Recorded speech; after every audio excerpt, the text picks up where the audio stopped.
ये बढ़ते आगे खरीदारी की राय एक और स्टॉक पर आई है और वो है जोमेटो। और जोमेटो पर रिपोर्ट आई है मॉर्गन स्टैनली की तरफ से। क्या कुछ खास कहा है जोमेटो को लेकर मॉर्गन स्टैनली ने, ये सारी डिटेल्स है अरमान के पास। अरमान बताइए। जी सर, बिल्कुल वो काफ़ी बुलिश होते हुए दिखे हैं। उसके कुछ रीजंस अगर आपको बताऊं तो सबसे इंपॉर्टेंट रीज़न एक तो ये है कि कंपनी ने ₹2 प्रति ऑर्डर के लिए जो है प्लेटफॉर्म फी सभी शहरों में वो लागू करते हुए दिखे हैं। अब इससे होगा कि अगर आप इससे देखें जो प्लेटफॉर्म फी के चलते, क्योंकि ये इनकी प्रॉफिटेबिलिटी में काफ़ी इंपॉर्टेंट हो जाएगा, इसलिए इनकी प्रॉफिटेबिलिटी जो है वो काफ़ी सुधर सकती है। अब इसका इम्पैक्ट इस हिसाब से आप समझ सकते हैं कि इनका Q1 FY24 में अगर आप फूड डिलीवरी सेगमेंट की बात करें तो लगभग EBITDA मार्जिन जो है, एडजस्टेड EBITDA मार्जिन लगभग 2.5% के आसपास जो है वो आता हुआ दिखा था।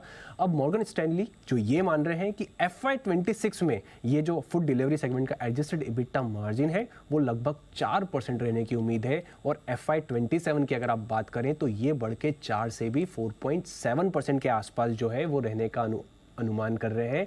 और मैनेजमेंट ने भी अगर आप बात करें तो जब अर्निंग्स कॉल जो उनका इन्वेस्टर लेटर आता हुआ दिखा था उसमें भी उन्होंने ये बात कही थी कि वो उन्हें 5% के आसपास तक ले जाना चाहते हैं।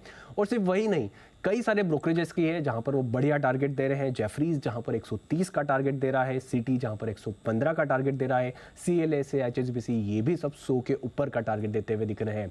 उसी के साथ साथ कंपनी के अगर आप एनुअल रिपोर्ट में या फिर कुछ इंपॉर्टेंट डिटेल्स जो इन्वेस्टर लेटर में भी आती हुई दिखी थी, जिसमें उन्होंने कहा था कि कम से कम 2 साल तक तो 40% की YOY एडजस्टेड आय ग्रोथ जो है वो अनुमान कर रहे हैं।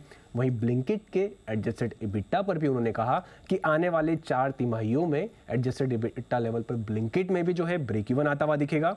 और उसी के साथ साथ अंत में अगर आप बात करें जो ब्लिंकिट का ग्रॉस ऑर्डर वैल्यू की जो इसमें बात की जाती है उसमें 60% के आसपास की ग्रोथ दिख सकती है। तो वो जो पैरामीटर्स हैं वहाँ पर अच्छा खासा इंप्रूवमेंट दिख रहा है। और ये जो नई प्लेटफॉर्म फी आती हुई दिखी है इसके चलते सारे ब्रोकरेज हाउस यहाँ पर बुलिश होते हुए दिख रहे हैं।